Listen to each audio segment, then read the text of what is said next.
एक भिखारी रोज़ सड़क पर कहता जाता, कुछ दे दो, जो दे दोगे वही मिलेगा, जो करोगे वही मिलेगा। लेकिन स्वयं भी बहुत कुछ गलत बोलता जाता, गालियाँ देता जाता। क्या सूखी रोटी देते हैं लोग, अच्छी नहीं देते हैं, अच्छी दें तो उन्हें अच्छी मिले। एक औरत रोज़ अपनी मुडेर पर एक रोटी रख देती थी और वो रोटी रूखी होती थी, लेकिन वो जो भिखारी था वो रोटी भी ले जाता और रोज़ बड़बड़ाता। एक दिन उसको औरत को गुस्सा आया, कहने लगी अब इसको आज जहर मिश्रित रोटी दूंगी। लेकिन फिर वो रोज़ जो बात कहता था उससे याद आया, कहीं ऐसा नहीं हो ये बार बार बुढ़ा कहता है कि जो दोगे वही मिल जाएगा, जो करोगे वही होगा तुम्हारे साथ, और ये गालियाँ भी बकता है, कोसता भी है। अचानक उसके मन में विचार आया कि मिश्रित रोटी क्यों दूँ, रोटी तो जैसी देती हूँ वैसी दे दूँ। अचानक कहते हैं उसको रोटी, उसने अच्छी वाली रोटी रख दी वहाँ पर, और वो बुढ़ा रोटी लेते हुए चला गया। लेकिन रोटी लेते हुए चला गया, अचानक उस औरत का बेटा कोई 10 साल से बाहर पड़ रहा था, और उसने देखा कि रात को बेटा बहुत परेशान, बहुत फटे से कपड़े पहने, बहुत मुसीबत में, और रात को अपने घर आया और उसने माँ से कहा माँ दरवाज़ा खोलो। उसकी माँ ने बेटे की हालत देख के माँ रोने लगी, कहने लगी बेटा तुझे क्या हुआ था, तू इतना परेशान क्यों हो गया, तू इतना दुखी क्यों हो गया। उसने कहा माँ क्या बताऊँ, मैं कहीं फंस गया था, मुझे किसी लुटेरों ने लूट लिया, मेरा सामान लूट लिया और मुझे बंधक बना कर रखा। लेकिन एक कोई भिखारी था, उसने मुझे वहाँ से छुड़ाया, और मैं बहुत भूखा था, मुझे ऐसा लग रहा था मैं मर जाऊंगा, मुझे 15 दिन से खाना नहीं दिया था उन लोगों ने, और उस भिखारी ने मुझे एक रोटी दी, और वो रोटी थी, और वो भिखारी ये कह रहा था कि जो जैसा करता है वैसा मिलता है। उस औरत को समझने में देर नहीं लगी कि मेरी रोटी जो मैं भिखारी को देती थी, क्योंकि उस बच्चे ने जो हुलिया बताया था, जो कपड़े बताए थे, जो जैसा बाबा बताया था, वो वही बाबा था जिसको कि रोज़ रोटी ले जाता था भिखारी, और उसी भिखारी ने बाबा के रूप में और उसको बचाया और उसे खाना दिया, वही रोटी दी जो उसके यहाँ से ले गया था। क्योंकि दूसरे दिन बच्चा उस भिखारी को आता हुआ देखकर बोला माँ इसी ने मुझे रोटी दी थी, और उसकी माँ ने पैरों में पड़ गई और बोली आपने बड़ा उपकार किया, मेरे बच्चे को बचा लिया, मेरे बच्चे को जीवन दान दिया, रोटी दी, लेकिन आप तो रोज़ गालियाँ बकते जाते थे, रोज़ कोसते जाते थे। उनने कहा मैं इसलिए कोसता था कि ताकि लोग समझ लें कि कोसने के बाद भी रोटियां देना बंद नहीं करना चाहिए।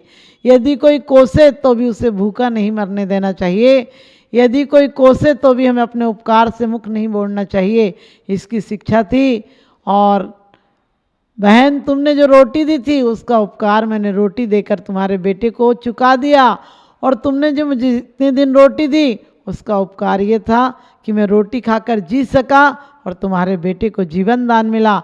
इसी प्रकार से हमारे यहाँ आचार्य कहते हैं कि परस्पर गो जीवानाम, कि यदि परस्पर उपकार करोगे एक दूसरे जीव का तो तुम्हारा भी उपकार होगा। लेकिन दूसरी तरफ कहा है नारकी जीवों के लिए कि यदि तुम किसी का उपकार तो कर ही नहीं सकते हो और दीरित दुखा, यानी परस्पर दीरित दुख देते हो, एक दूसरे को दीरित दुख देते हैं। यहाँ भी आप समझ लेना जो मनुष्य गति में पर का उपकार करते हैं, जो सरल भाव रखते हैं, जो मंद कसाय रखते हैं, क्योंकि कसायों का ना होना तो हमारे लिए मोक्ष का कारण है, लेकिन कसायों का मंद होना भी हमारे लिए मनुष्य गति का कारण है। अल्प आरंभ और अल्प परिग्रह हमारे लिए मनुष्य गति का कारण है। यदि हम किसी का थोड़ा सा उपकार करते हैं तो उपकार चक्रवर्ती ब्याज की तरह बढ़कर हमारे जीवन में सुंदर महक जाता है, सुंदरता बिखरा देता है, जीवन में हमारे अंदर खुशहाली भर देता है। और एक नहीं अनेकों दृष्टांत हैं, हम जीवन में जैसे होते हैं हमें दुनिया वैसी नज़र आती है, हम जिस प्रकार का भाव लाते हैं हमें प्रतिफल वैसा ही मिलता है। जो घर में रोज़ सुबह उदास होकर उठता है समझ लेना उसका पूरा दिन मायूसी में गुजरता है, और जो सुबह हर्ष और उल्लास से साथ गुजरता है, जिसका दिन जो सुबह सुबह भगवान को धन्यवाद देता है उसका जीवन धन्य हो जाता है। हमारे आचार्यों ने इसीलिए कहा है कि जीवन के 4 भाग कर लेना और 4 भाग में से मोक्ष तुम्हारे हिस्से में नहीं है। मोक्ष तुम्हें अभी नहीं मिल सकता है, लेकिन धर्म अर्थ और काम पुरुषार्थ पूर्वक करोगे, इनका विभाजन रखोगे। 24 घंटे में से 8 घंटे भगवान की भक्ति के लिए दे देना, 8 घंटे अपने अर्थ पुरुषार्थ को दे देना, और 8 घंटे में आराम से सोना, परिवार के साथ रहना, हंसना, बोलना, जो तुम्हारे और दैनिक क्रियाएं हैं वो करना। यदि तुमने ईमानदारी से 8 घंटे दे दिए भगवान के लिए, आपके जीवन में सुख संपन्नता आ जाएगी, आपका जीवन खुशियों से भर जाएगा। क्योंकि धर्म का मतलब वो नहीं है कि आप कोई क्रियाकांड कर लो। धर्म का मतलब है आप अपने जीवन को उपकार से भर दो, अपने जीवन को सुविचार से भर दो, और अपने चारित्र को शुभ व्यवहार से सुंदर कर दो। शुभ व्यवहार का मतलब यही है हम किसी से गलत नहीं बोलें, किसी के साथ गलत व्यवहार नहीं करें, किसी के लिए अपमान नहीं करें, सरलता का व्यवहार रखें, नम्रता का व्यवहार रखें, सहयोग का व्यवहार रखें। एक होती है सहानुभूति और एक होती है समानुभूति। समान अनुभूति करना बहुत मुश्किल है। हम सहानुभूति के तो 2 शब्द कहीं कह भी लेते हैं, लेकिन अंदर हमारे अंदर इतनी दया नहीं आती है कि सहानुभूति की जगह समानुभूति करें, अनुभूति करें उसके दुख की, उसकी तकलीफ की, उसके अभाव की, तो हमें जीवन में कभी दुख नहीं होगा। और एक नहीं, आपने देखा पद्मरुचि। पद्मरुचि कौन था? पद्मरुचि एक राजा थे, और पद्मरुचि ने एक बैल को, मरणासन्न बैल को, जो कीचड़ में फंस गया था, उसे निकलने की कोई उम्मीद नहीं थी और वो निकाल भी नहीं सक रहे थे, लेकिन उन्होंने एक ही बात कही थी कि भाई मैं तुझे निकाल तो नहीं सकता हूँ क्योंकि तू बहुत फंस गया है, लेकिन मंद कसाई रखना, किसी के प्रति दोष मत देना किसी को। और सबसे बड़ी बात है कि इस जीव ने अनंत काल से बहुत दुख भोगे हैं। अब एक बार तू समता पूर्वक मरण कर, उसे नमोकार मंत्र सुनाया, उसे जीवन में सही जीने की दिशा दी, और इसके कारण आप सबको पता होगा कि वह पद्मरुचि का जीव आगे चल के भविष्य में राम बने। और जिस बैल को सुनाया था वो पहले तो एक राजा का लड़का बना, नमोकार मंत्र के प्रभाव से राजा का लड़का बना। उस राजा के बेटा को जाकर वहाँ जाति स्मरण हो गया और ख्याल आया मैं यहाँ बैल था, मुझे किसने उपकार किया कि मैं आज राजा हो गया। और जैसे ही जाति स्मरण आया, याद आया कि मैं बैल की पर्याय में तड़प रहा था, जीवन मौत से जूझ रहा था, लेकिन मुझे एक सेठ ने नमोकार मंत्र सुनाया था। अब वो सेठ कहाँ मिलेगा मेरा उपकारी, जिसने मुझे इतनी अच्छी पर्याय में भेजा है। ऐसा भाव आते ही वो तो राजा का बेटा था, उसके घर पर, उसके राजमहल में एक सुंदर मंदिर था, उसने मंदिर में वही चित्र बनवा दिया चित्रकारों से कह के, जिसमें कि एक कीचड़ में फंसे बैल को कोई सेठ नमोकार मंत्र सुना रहा है। उसको देखकर और उसने पहरेदार लगा दिए कि इसको जो कोई भी गौर से देखे उसे बैठा लेना और मुझे बुला लेना। सब लोग आते, सरसरी नज़र से देखकर चले जाते भगवान के दर्शन के बाद। लेकिन एक दिन पद्मरुचि आए और पद्मरुचि सोचते हैं कि मैंने बैल को नमोकार मंत्र सुनाया था, लेकिन किसी को तो पता नहीं था ये चित्र ठीक ऐसे ही का ऐसा कैसे बना हुआ है, किसने बनवाया। वो घटना थी, यहाँ किसको पता है कि बैल और इस राजभवन से क्या संबंध है। जैसे ही वो खड़े होकर गौर से देख रहे थे, वैसे ही सिपाहियों ने आकर कहा कि भाई साहब आप बैठ जाइए, हमारे राजकुमार जी ने आपको याद किया है। और राजकुमार आया, राजकुमार ने सारा वृतांत जाना पद्मरुचि से। पद्मरुचि ने कहा कि हाँ मैंने एक बैल को नमोकार मंत्र सुनाया था। और कहते हैं वो राजकुमार उनके पैरों में नम्रीभूत हो गया, नमस्कार करने लगा, झुक गया, कहने लगे आपने मेरे साथ कितना बड़ा उपकार किया था, मैं तीव्र संक्लेश में मर जाता तो मैं नरक चला जाता। क्योंकि कहा भी है अति संक्लेश भाव ते मरो, घोर शुभ्र सागर में पड़ो। यदि मैं संक्लेश भाव से मर जाता तो नरक चला जाता। आपने मेरा इतना उपकार किया है कि आपने मुझे संबोधन देकर आपने मुझे संक्लेश से बचाया है। कसाई मेरी मंद हो गई और आज आपके उपकार के कारण मैं राजकुमार हुआ हूँ। आप कोई कार्य बताएं। पद्मरुचि बहुत समता वाले सम्यक दृष्टि जीव थे, उनने कहा मुझे कोई कार्य नहीं है, मेरा तो कर्तव्य था। मुझे लगा कि कोई भी जीव अंतिम समय में ऐसे ना मर जाए, अपने जीवन का लक्ष्य लेकर जाए, इसलिए मैंने तुम्हें संबोधन दिया था। और रही बात, अभी मुझे कोई काम नहीं है, जब कभी काम होगा तो तुम मेरा सहयोग देना, क्योंकि जीव परस्पर उपकार करते हैं तो ये उपकार की श्रृंखला भी चलती रहती है और ये उपकार की श्रृंखला मोक्ष तक ले जाती है। हम कहते भी हैं कि उन सब मुनियों को मेरा नम्र प्रणाम है जिनको सिद्ध श्रेणी में जिनका आने वाला नाम है। तो वास्तव में हम भगवान को क्यों कहते हैं, भगवान जब तक साथ निभाना, जब तक कि मुझे मुक्ति की प्राप्ति नहीं हो, वो भी ऐसे ही कहते हैं। और उसके बाद सेठ अपने घर विदा हो जाता है। वो राजकुमार उन्हें बहुत उपहार स्वरूप रत्न आदि देते हैं, लेकिन ये बात तो यहीं पर समाप्त हो जाती है।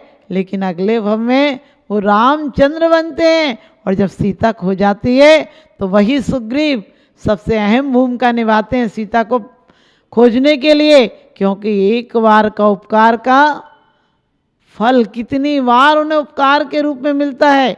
और आप भी ध्यान रखना, आप चाहते हैं कि आपको इस जीवन में और अगले जीवन में कभी कष्ट नहीं हो, कभी दुख नहीं आए, कभी आपके घर पर गम की परछाई नहीं पड़े, तो हमेशा जीवों का उपकार करना, जिसने तुम्हें अपकार भी किया हो उससे भी उपकार करना, क्योंकि यदि तुम उपकार करोगे तो तुम्हारा उपकार होगा, वरना तुम्हें अस्त्र शस्त्र सेना और समाज कोई नहीं बचा सकती है। क्योंकि कहते भी हैं, चाहे मंत्र करो, चाहे तंत्र करो, चाहे कोई भी झाड़ा फूकी करो, मौत से कोई नहीं बचा पाता है। और बड़ी बड़ी सत्ताधारी रसातल में मिल जाते हैं और नरकों जैसी यातनाओं में मरते हैं, और जेल में सड़ सड़ कर मरते हैं, अपमान सहित मरते हैं। और चाहे सद्दाम हुसैन हो, चाहे हिटलर हो, चाहे कोई भी, देखिए बड़े बड़े शासक हुए हैं, अंतिम समय में बहुत यातनाओं से मरते हैं। और तो रावण, जिसकी की चक्र की रक्षा, जिस चक्र की रक्षा कितने हजार देव करते थे, और कहते हैं स्वर्ण जैसी नगरी थी उसकी, और 1,00,000 बेटे थे, आपका एक बेटा क्या भला करेगा। लेकिन इतना घमंड होने के बाद, इतनी संपत्ति, इतना सब कुछ होने के बाद, एक लोभ कसाई के कारण, एक स्त्री के मोह में पड़ने के कारण उसने चक्र चला दिया।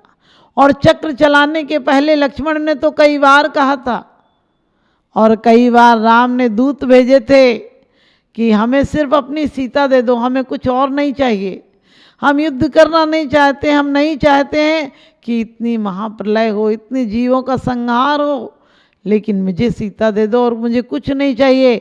लेकिन रावण का अहंकार कहता था, क्योंकि आचार्य कहते हैं सरल भाव होगा तो मनुष्य गति मिलेगी, लेकिन सरल भाव कहाँ रख पाता आदमी। जब सत्ता और संपत्ति होती तो भूल जाता है दूसरों को। और कहते वो भी, रावण भी सत्ता और संपत्ति के अधिकार में भूल गया कि एक भूमि गोचरी मेरा क्या बिगाड़ लेंगे।